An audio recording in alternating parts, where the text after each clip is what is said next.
platicar en este momento con el doctor Daniel Flores Gutiérrez. Él es técnico titular A, que está a cargo del cálculo de efemérides astronómicas 1984-2010 en el Instituto de Astronomía. Ha tenido, por supuesto, una larga experiencia y vamos a conversar con él aquí en vivo desde los Estados Unidos. ¿Cómo se encuentra, doctor Flores Gutiérrez? Muy buenas tardes. Muy buenas tardes a usted y a su auditorio. Muchísimas gracias. Doctor, en su profesión, su actividad, yo quisiera preguntarle, ¿cuál es el corazón, el tema central al que usted y sus colaboradores se dedican en esto que se llama efemérides astronómicas? Bueno, realmente lo que hacemos con este rubro o título está asociado con el cálculo de las posiciones o de las coordenadas ecuatoriales de los planetas, el Sol, la Luna, las estrellas, y la idea es publicarlas en un volumen que llamamos el Anuario del Observatorio Astronómico Nacional, y que es usado principalmente por topógrafos, por geodestas, también por otros interesados en el estudio de la relación entre seres vivos y, por ejemplo, el movimiento de la Luna. Y esencialmente eso es lo que hacemos con esta publicación. Sí. Ahora, en el caso del momento que estamos viviendo y usted se encuentra ya en el Instituto de Astronomía de la Universidad Nacional Autónoma de México, en la capital mexicana, en este momento, ¿cuál es el tema o los dos temas más sobresalientes que están ustedes estudiando, desarrollando? Bueno, realmente, como grupo de astrónomos aquí en el instituto hay una gran cantidad de temas que va desde asuntos de cosmología, están asuntos relacionados con fuentes de rayos gamma, formación de estrellas, física de interacción de nubes de material interestelar, galaxias, estructura de nuestra galaxia, el movimiento de planetas y, podemos hablar también de el estudio de la astronomía prehispánica, que estos dos últimos rubros es lo que yo desarrollo. Estos son los dos que usted desarrolla. Sí, ajá. Ahora, en el caso, cuando usted menciona prehispánico, creo que muchos recordamos que se ha hablado sobre la forma en que nuestros antepasados, en el caso de las culturas mesoamericanas, veían, si me permite el término, el cielo, e interpretaban a través de él, de sus movimientos, de los astros, muchas cosas del presente de ellos en esos tiempos y también del futuro. De todo aquel enorme bagaje, ¿qué es lo que hoy por hoy científicamente podemos decir que ha sido probado? Sí, es interesante la pregunta, y eso está relacionado precisamente con este esquema del conocimiento prehispánico. Podemos hablar de la región maya, podemos hablar de la región de Oaxaca, zapotecas o mixtecas, o bien de la Huasteca, y todos ese conjunto de grupos culturales tenían un conocimiento astronómico más o menos uniforme. Podemos pensar, por ejemplo, que, lo que se muestra en los códices mayas, había un dominio en cuanto al conocimiento de los ciclos astronómicos. Podemos hablar del ciclo solar, del ciclo lunar, de Venus principalmente, sí. Y también conocían a la perfección el ciclo de Marte y de Júpiter. Entonces todos estos están plasmados en los códices calendáricos, y esencialmente, a pesar de que ellos seguían su movimiento, lo entendían bien, uno de los principales usos era precisamente para relacionarlos con el registro de hechos históricos de aquella cultura. Entonces, cuando ocurría algo interesante, quedaba el registro de este suceso, lo asociaban con algunos comportamientos de la sociedad de aquel entonces Sí. y lo relacionaban con posiciones astrales. Uno se pregunta si ahora que tenemos mucho más avances, eh, ¿cuáles eran los elementos que les daban la certeza, que muchas han sido probadas al paso de los siglos, a personas que nos antecedieron y que lograron hacer interpretaciones que uno se pregunta, me refiero a uno que no es astrónomo, ¿verdad? Uno se pregunta, bueno, ¿cómo le hacían? ¿Qué tecnología o qué técnica utilizaban para lograr precisiones en tantas cosas? Claro, pues es simplemente la observación cotidiana, metódica, incluso esas observaciones que hacían registraban, y entonces queda aquí la duda inmediata de estos registros, quiénes seguían su estudio, su análisis.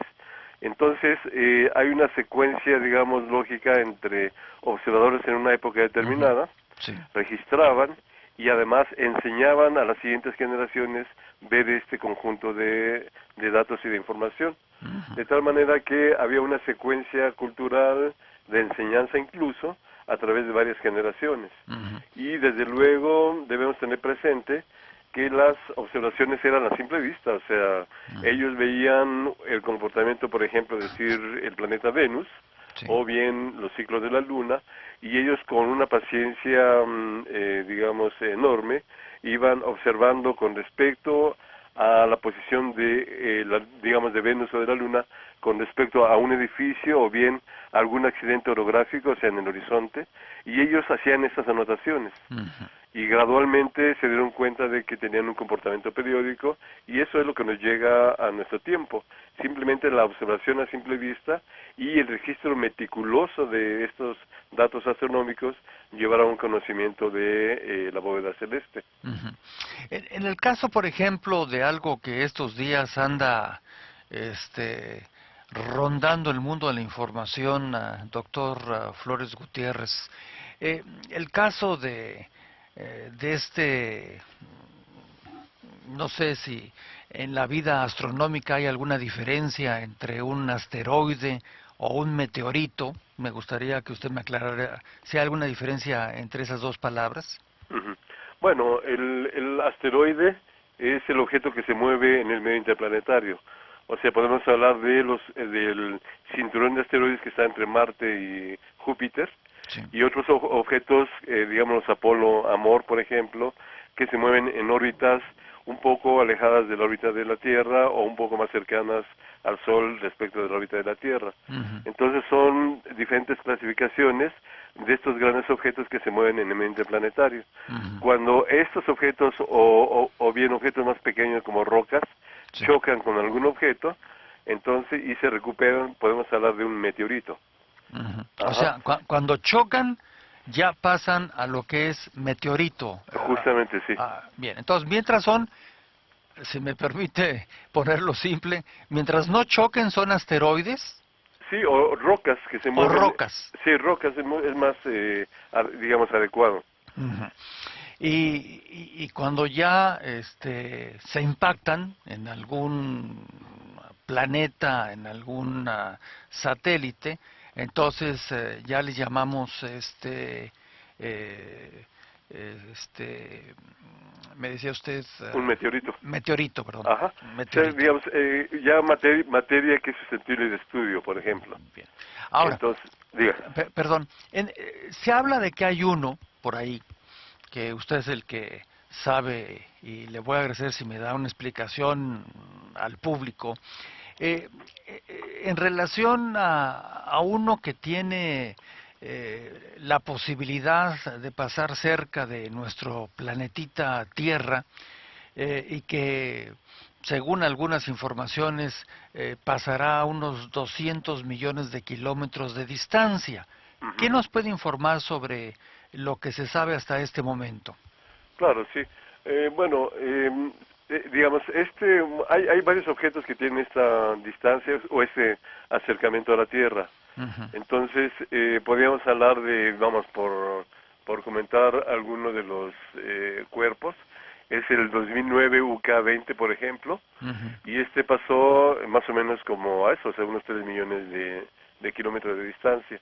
Entonces, lo que quiero decir con esto es que con el avance de la tecnología y de la ciencia humanas, se ha encontrado la posibilidad, o mejor dicho, se ha construido la posibilidad de observar objetos cada vez más pequeños. Entonces, de tal manera que incluso el número de objetos observados en el medio interplanetario ha aumentado en tal cantidad que tenemos nosotros una posibilidad de clasificar objetos que sean peligrosos para la Tierra o no.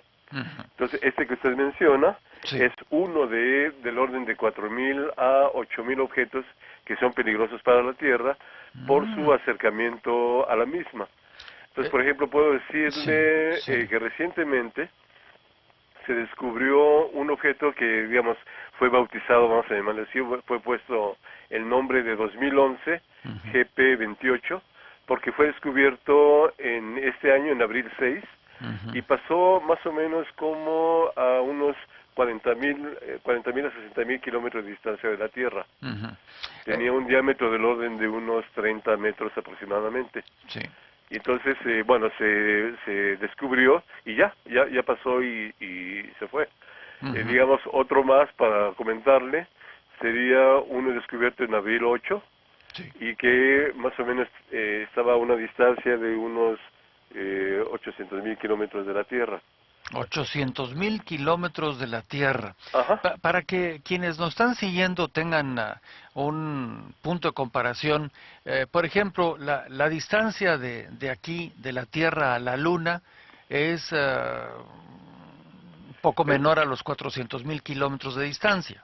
Justamente, exactamente. O sea que este meteorito que usted menciona pasó más o menos al doble de distancia que tenemos de aquí a la Luna. Sí, y digamos, en otro paso, pasó más o menos a la mitad de esto, o sea, pasó del orden de 400.000 kilómetros. 400.000 kilómetros. Sí, ajá. Bueno, una pregunta que por supuesto no la hago con interés de que suceda, pero ante tantos objetos que usted me acaba de mencionar, si mal no recuerdo me dijo que eran cerca de 8.000. Sí, digamos, podemos decir de entre 400.000 y 800.000. Ah, 400. Y 8.000. Perdón, va de nuevo. A ver. Entre 4.000 y 8.000 más o menos. Entonces, entre 4.000 y 8.000 meteoritos están, vamos a decir, en las cercanías de nuestro planeta. Ajá. Exactamente. ¿Cómo podemos dormir tranquilos en el planeta Tierra todas las noches?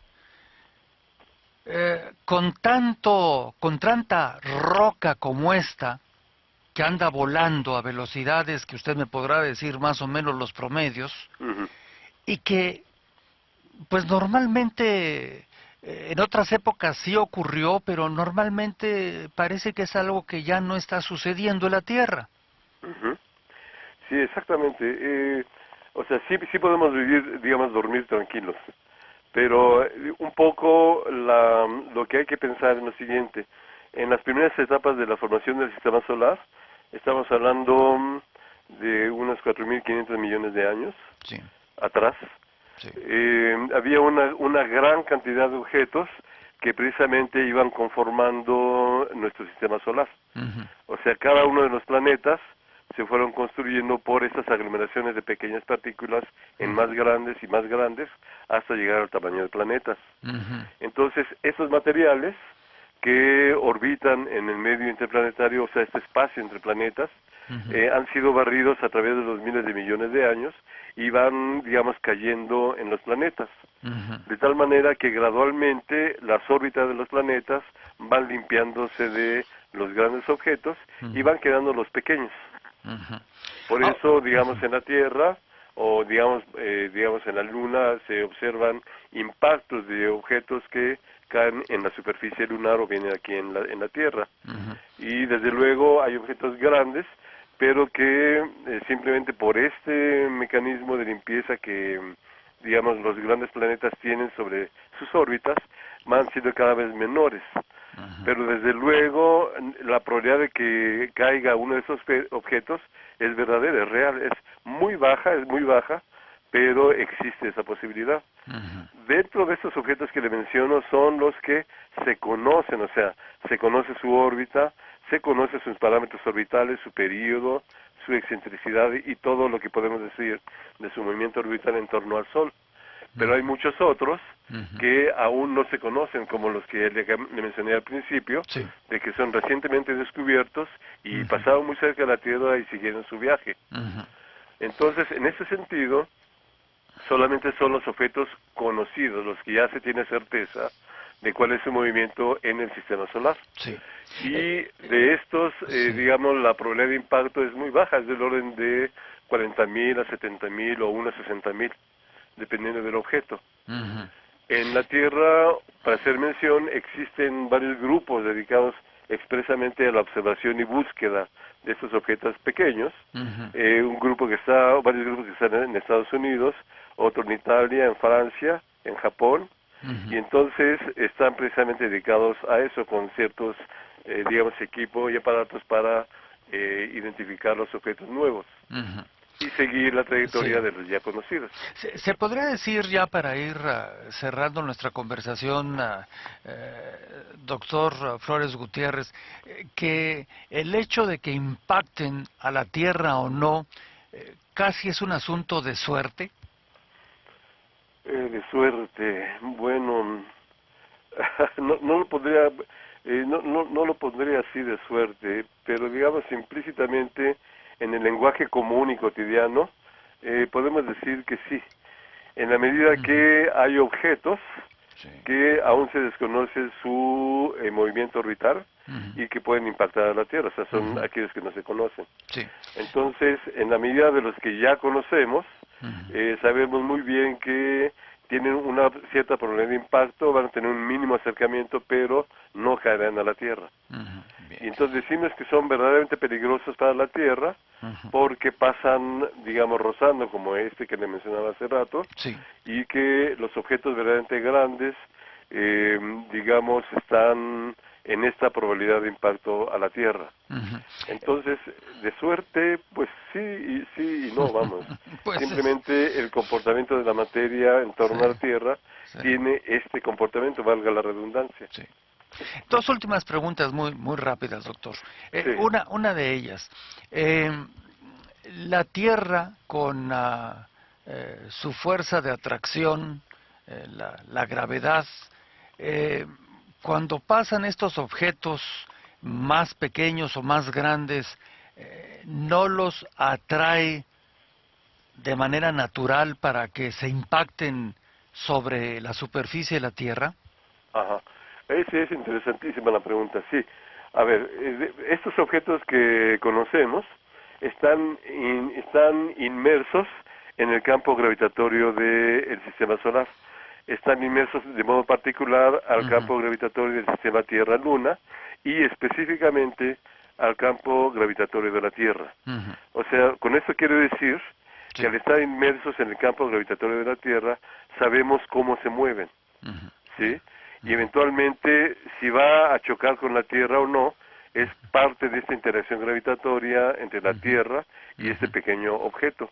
O sea, lo que quiero decir con ello es que si nosotros vemos que un objeto cae, es porque iba a caer de todas maneras, debido a la ley de gravitación entre ambos cuerpos. ¿Sí? Entonces, imaginamos nosotros que viene un objeto, digamos, a una cierta distancia, nosotros le llamaríamos el parámetro de impacto, y que de repente cambiara su parámetro de impacto y caiga en la Tierra, entonces no, eso no es posible. O sea, está dentro de un comportamiento normal de interacción gravitatoria entre la Tierra y el pequeño objeto. La última pregunta es la siguiente, para que nos recuerde un poquito en la memoria de todos los que le están siguiendo en este momento. ¿Existe un dato de alguna de estas grandes rocas que se haya impactado en los tiempos, vamos a decir, contemporáneos o más recientes sobre la Tierra, y que haya causado un problema serio? Un problema serio. Bueno, si mal no recuerdo, en diciembre de hace 3 años, en Perú, Sí. en la región de Puno, Ujú. cayó un objeto. Sí. Un objeto que hizo un cráter del orden de 30 metros de diámetro aproximadamente. Ujú. Entonces Sí. es una región, digamos, poco habitada. Ujú. Sin embargo, la gente se quejaba de aspirar gases que no estaban acostumbrados Ujú. y que eso produjo dolor de cabeza y demás. Sí. Y entonces, y como este hay un par de ejemplos más de casos que ahorita no recuerdo perfectamente. Entonces, digamos, el Ujú. más reciente es este que le menciono, Sí. o sea, de objetos Bien. que caen Ujú. a la Tierra. Sí. Y entonces, afortunadamente, dentro de ese comentario que me decía de suerte o no, Ujú. afortunadamente, digamos, no han caído grandes objetos que produzcan, por ejemplo, grandes cataclismos, Sí. o sea, como tsunamis o grandes olas que se desplacen en los océanos. Sí. No, por lo menos no hemos ahorita tenido Sí. estos eventos. Y bueno, o sea, si ocurrirán o no en el futuro, eso no lo sabemos. Ujú. Sí. Ajá. Bien. Y digamos, no sé si me permite hacer un Sí. recordatorio Sí. de el cometa Shoemaker-Levy, Ujú. allá en 1994, que es un cometa que capturó el planeta Júpiter Ujú. y que al estar orbitando en torno al planeta, eventualmente se fracturó en 25 pedazos y después de un tiempo fue cayendo uno a uno en Júpiter, dejando unas manchas que duraron más o menos como 3 semanas y ya. Ahí Ujú. terminó el cometa Sí. Shoemaker-Levy. Ujú. Bien. Bueno, pues como todos los días vivimos entre el presunto terrorismo y el real terrorismo, vivimos con los asuntos de los tsunamis, la energía nuclear, los sismos, los tornados y no sé cuántas cosas que pasan, pues eh, esta parte como que no la tenemos muy afortunadamente en la primera página de nuestra mente y ojalá que pues no suceda que un día nos llevemos un susto espantoso y vayamos a tener que recibir un impacto para el cual no sé si estamos preparados, imaginando que cayera, como usted lo dice, en alguna zona de mar o en una zona habitada o muy habitada de algún país de la Tierra. Sí, justamente. Y bueno, y digamos un último comentario en Sí. cuanto a esta incertidumbre y quizá la desesperación de algunas personas en cuanto a estas alarmas que aparecen, en cuanto a los fenómenos naturales.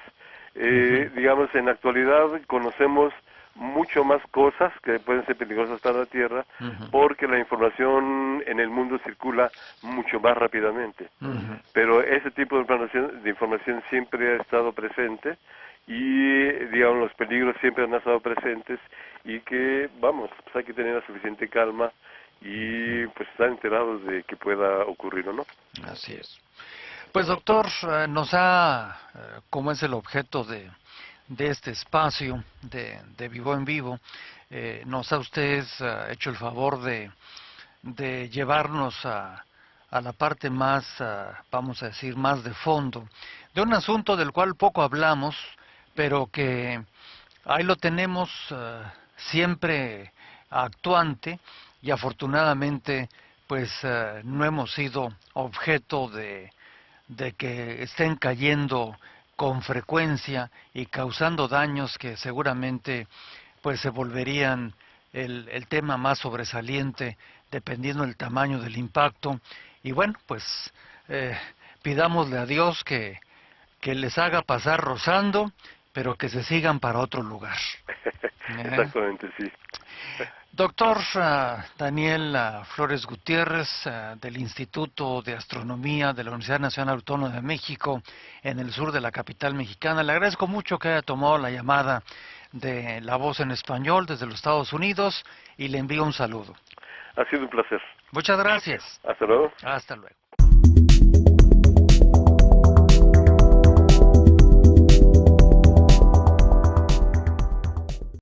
¿Qué es lo que hoy por hoy científicamente podemos decir que ha sido probado? Sí, es interesante la pregunta y eso está relacionado precisamente con este esquema del conocimiento prehispánico. Podemos hablar de la región maya, podemos hablar de la región de Oaxaca, zapotecas o mixtecas, o bien de la Huasteca, y todos estos, ese conjunto de grupos culturales tenían un conocimiento astronómico más o menos uniforme. Digamos, podemos pensar, por ejemplo, que, digamos, lo que se muestra en los códices mayas, había un dominio en cuanto al conocimiento de los ciclos astronómicos. Podemos hablar del ciclo solar, del ciclo lunar, de Venus principalmente, Sí. y también conocían a la perfección el ciclo de Marte.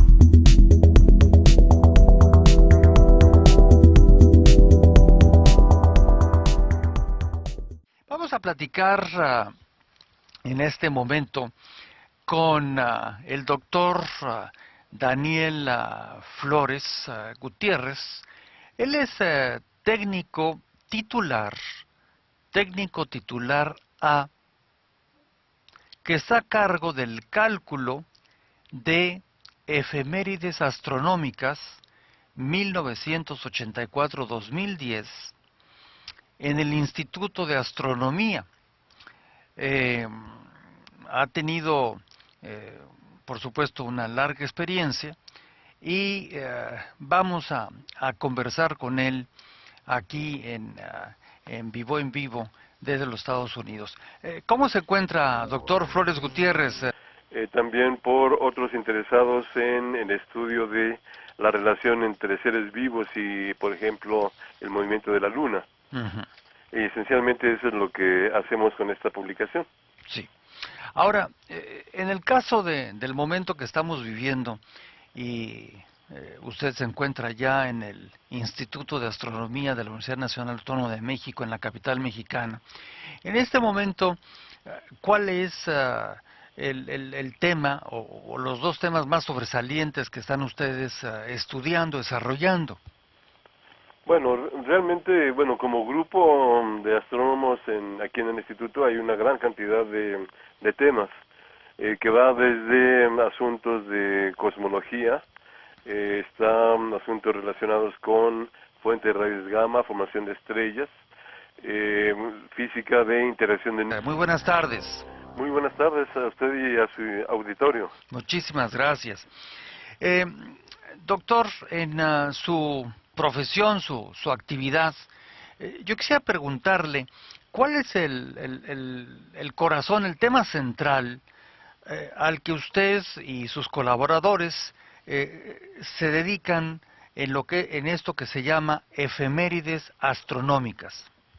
Bueno, realmente lo que hacemos con digamos, este rubro o título está asociado con el cálculo de las posiciones o de las coordenadas ecuatoriales de los planetas, el Sol, la Luna, las estrellas, y la idea es publicarlas en un volumen que llamamos el Anuario del Observatorio Astronómico Nacional, Ujú. y que es usado principalmente por topógrafos, por geodestas, nubes de material interestelar, galaxias, estructura de nuestra galaxia, el movimiento de planetas y, digamos, podemos hablar también de el estudio de la astronomía prehispánica, que estos dos últimos rubros es lo que yo desarrollo. Ujú. Estos son los dos que usted desarrolla. Sí, ajá. Ujú. Ahora, en el caso, cuando usted menciona prehispánico, creo que muchos recordamos que se ha hablado sobre la forma en que nuestros antepasados, en el caso de las culturas mesoamericanas, eh, veían, si me permite el término, el cielo e interpretaban a través de él, de sus movimientos, de los astros, muchas cosas del presente de ellos en esos tiempos y también del futuro, de todo aquel enorme bagaje